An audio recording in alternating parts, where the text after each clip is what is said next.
helpful, not helpful stories. But I haven't really backed that up. And so let's talk about that some more today in terms of how do we make some decisions about what stories are helpful.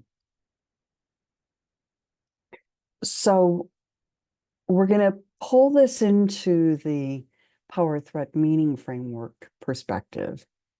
And we'll come back to this at the end, but just think about our attempt here is to find a story that leaves a person feeling bigger rather than smaller, more powerful, more, more, more.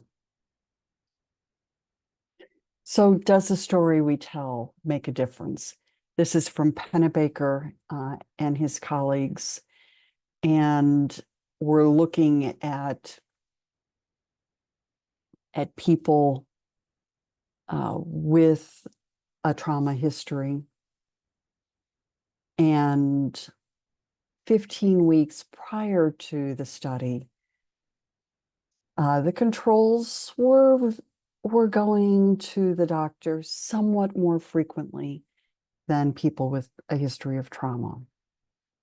After a period of time of writing about their trauma and writing about their feelings, we see a significant difference. So that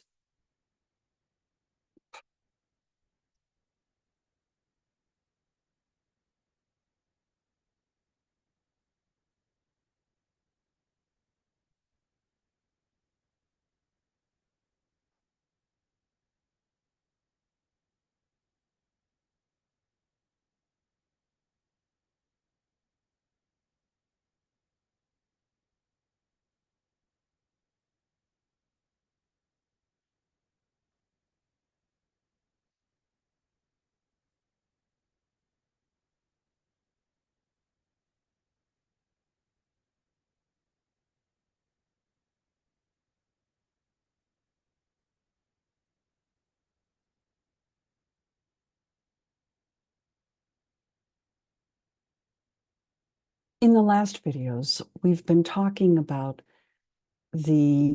some stories as being more helpful than others. So let's talk about what that might look like. Pennebaker has done a lot of work on the role or the importance of emotional expression in a journal. So typically he asks people to write about their most traumatic event for 20 minutes for 4 days. And what you see here is that the control group here, this blue line, they actually, in the period from 15 weeks prior to the study to 6 weeks during the study, they actually had more illness visits per month, probably just because of where it was in the semester. On the other hand, the trauma group dropped during that same period, suggesting that confronting traumatic experiences was physically beneficial. Go back to our discussions of stress and the role between stress and immune function. You'll see that there. McAdams and his colleagues talk about different kinds of studies and their usefulness. So he talks about contamination studies or stories. Those stories start well, go bad, life is ruined, contaminated, undermined, and it just goes bad. The world goes bad, I'm bad, and things are expected to continue that way. On the other hand, commitment and redemption stories, people tell a story where from an early age, they experienced some sort of family blessing or advantage. And bad things happen because bad things happen to everybody. but those bad things are transformed or redeemed with good outcomes. We become sensitized to others' suffering, and it's, sets goals for the future to benefit society. Or you can hear that with Tarana Burke, one of the founders of the Me Too movement. She says, one of the worst things about surviving sexual violence of any kind is that for a period of time, you lose the power to make decisions about your own body. Someone else takes control.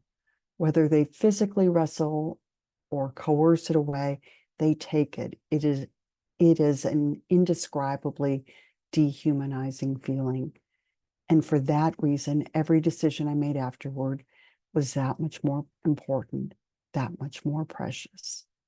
You can kind of hear how midway through this, she has been telling herself a contamination story.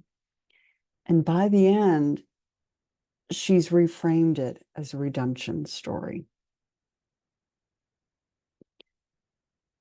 So McAdams and his colleagues also talk about who does better after a trauma. And people who don't do well cannot tell a coherent story, one that makes sense of themselves and their lives. They tend to be pessimistic, view the world as dangerous, engage in avoidance. We know avoidance isn't generally a good thing. They manage pain rather than solving problems, and they see the world as unjust and unfair. On the other hand, people who do well acknowledge the way that their life has been shook up by trauma. They tell a coherent story, making sense of self and their life. They're optimistic, they persevere, they're active copers, and use reappraisal to make sense of themselves and the world. They look for benefits from trauma. This is some of their research, and you see these correlations, significant correlations between the story told and various important kinds of outcomes.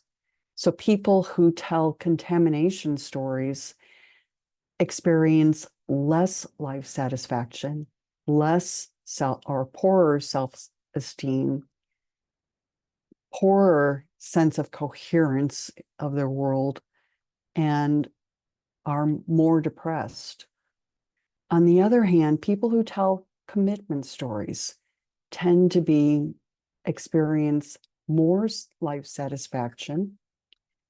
They tend to experience more self-esteem. They're able to find coherence in their world, and they are less depressed.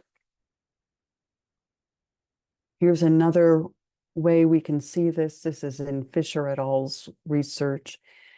And consistently, so here the zero line would be if there's no relationship between meaning in life reported and post-traumatic stress symptoms.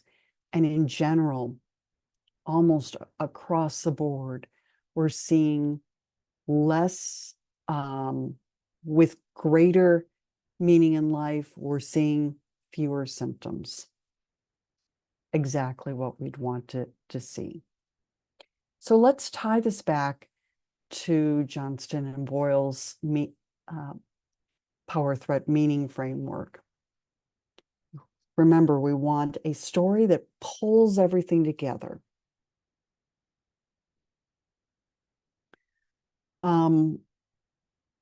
A person may perceive a threat as violence, bullying, intimidation, as a way of protecting themselves from danger. This is Rice et al.'s work. They're talking about people in prison. Some people may experience and communicate stress or distress as a way of communicating distress and eliciting care.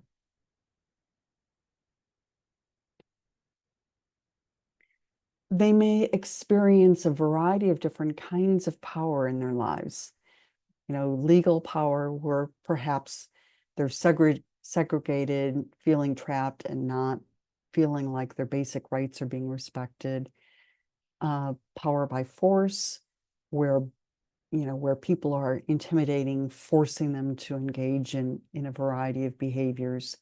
Social power, discrimination, loss of privilege, loss of opportunities, um, ideological power, so attacks on one's sense of right and wrong, racial attacks, religious attacks, feeling silenced, and relational problems or powers, where we're losing relationships, neglected, isolated, not having boundaries and privacy.